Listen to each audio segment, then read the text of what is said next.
আপনাদেরকে একটা জিনিস দেখাচ্ছি, এই যে এটা হচ্ছে বড় স্ট্যান্ড ফ্যানের কয়েল। কিভাবে পুড়েছে দেখেছেন?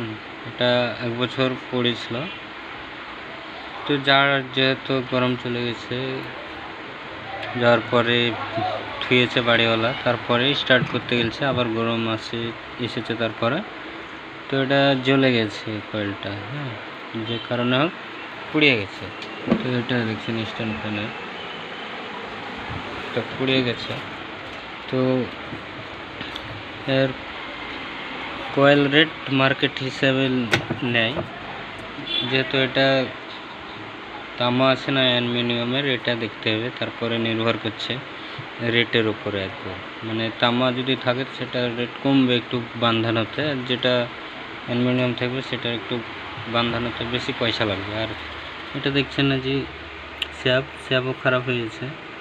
রোটার তো খারাপ হয় না, স্যাব খারাপ হয়। আর এখানটায় যে বুশটা থাকে এটার ভিতরে ব্যারিং যেহেতু থাকে না, আর বুশ থাকে, দেখছেন না এখানে একটা বুশ আছে, এটাও পিটপিটে হয়ে কালো হয়ে গেছে।